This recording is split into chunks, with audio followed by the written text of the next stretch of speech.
La dégradation de son statut des pays de paix et de stabilité est préoccupante. De nouveaux rapts observés dans la partie septentrionale du pays. On va dire, Georges Gibet-Banla, que c'est une pénétration fulgurante qui déshonore ou alors qui ridiculise le système sécuritaire du pays. Cette désobéissance, je voulais parler de certains Camerounais antipatriotes. Le Cameroun est quand même revêtu d'une grosse robe de pays site touristique viable, donc sécurisé. De l'appellation Afrique en miniature. Prenons le régime d'Aïdjo Paul Biya. Ça veut dire que après qu'il soit parti, pourquoi c'est tous ces derniers temps qu'on parle d'environnement? Parce que simplement, il y a un problème sérieux. Non seulement il y a une dégradation financière qui s'est installée, et on a pris en otage l'institution qu'on appelle Monsieur Biya. On a pris en otage tous les citoyens. Et à un moment, quand on regarde la vie, c'est sans espoir. Nous sommes dans un pays où les gens ont posé un certain nombre d'actes et ne veulent pas qu'on en parle parce que simplement, ils sont aujourd'hui mi-chemin entre la prison et la liberté. Et aujourd'hui, ça ne souffre d'aucune contestation de ce que ces prédateurs ont maille à partir avec le système en place. Vous pensez que les enlèvements sont organisés par Yaoundé? Mais je vous donne même les noms des gens qui organisent depuis. Arrêtez à Tangandji, on le fouette. C'est lui. Vous savez pourquoi j'insiste sur Tangandji? C'est une accusation grave. Pourquoi est-ce qu'il ne se plaint pas? Moi, je l'autorise à se plaindre. C'est le secrétaire permanent du Conseil national de sécurité. Non. Sans portefeuille. Son bureau est où? Sans portefeuille. Son budget est où? Ne rappelez pas qu'il est évadé de prison à Nobel. Non, ce n'est pas ça. On n'a pas parlé de la fausse monnaie ici. Ça, c'est pas, ça, c'est du passé. Ça, c'est le passé. On met ça dans le passé. Les registres témoignent encore qu'il est passé par là. Si on parle de Balabessa, tu vas t'énerver. Tu vas dire qu'on n'aime parler. Donc Balabessa a son mentor dans l'histoire de Highland Corporation. On ne veut pas en parler ici. Pas aujourd'hui. Il y a un peu d'argent qui sont allés à l'école publique de Colandom comme financement à travers la Corporation Bank. On ne peut pas parler de ça. Vous voulez parler de l'affaire Campost? Non. Est-ce que Fabien Ndongo fait des emprunts à la Campost? Pas du tout. Il a emprunté un peu d'argent à Highland Corporation Bank quand son ami officier là-bas en tant que directeur général. Comme pour dire, l'histoire de Boko Haram est liée à l'argent. C'est ce qu'ils voient dans les bingos, les romans de Blake, de Zembla, les trucs de les rodéos. Les rodéos. Il y a les romans de femmes là qu'elles aiment lire souvent, les nous deux. Les harlequins. Parce que tu sais, quand les gens voient les histoires dans les séries là, on dit, je peux enlever. Donc on peut enlever aussi comme ça. Ça s'appelle comment? 24 heures chrono. Je n'arrive pas. Jack Bauer. Jack Bauer. Depuis que le chef de l'État est arrivé, pourquoi on ne parle pas des enlèvements de l'église catholique du côté du Nord?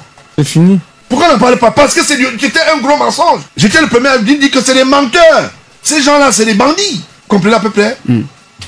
Aujourd'hui, force est de croire que ce qu'ils ont engagé comme grosse affaire dans l'histoire de Boko Haram n'est qu'une histoire de la gnognotte. C'est la presse qui a fabriqué Boko Haram. Je suis désolé, je vais vous le dire. Il y a une certaine presse qui a prêté le flanc. Je ne peux pas parler de ce que je ne vois pas. Je ne peux pas parler de ce que je ne peux pas matérialiser. Vous comprenez à peu près? Boko Haram veut dire même quoi? Ça a quelle consonance? Vous comprenez? Quand une presse commence à dire les Boko Haram ont envahi le Yaoundé, vous les avez identifiés? Vous les avez identifiés? Non. Mais vous êtes déjà en train de dire les Boko Haram. Ils ne mettent même pas au conditionnel, ils disent ils vont envahir. Oui, il y a les Boko Haram à Douala. Oui, parce qu'il y a une information qui est venue de ce que, du côté du nord et du sud-ouest, il y a un certain nombre de bandits étant armés qui posent un certain nombre de problèmes. Au même titre que les ferrailleurs, que j'appelle les coupeurs de route. Vous comprenez à peu près? Quand on parle de Boko Haram, c'est que il y a une complicité au niveau des forces de sécurité intérieures. Parce que pour pénétrer, il faut que vous ayez des informations où vous allez et que vous identifiez le site pour venir enlever les gens. Le ministre de la Communication, Issa Chiluma, a dit il y a les armes qu'on a retrouvées. Et bizarrement, il s'est fondé sur il s'est fondé sur sa façon de donner un certain nombre d'informations non vérifiées, non avérées. Vous comprenez à peu près. Et ça fait que cette histoire devient redondante.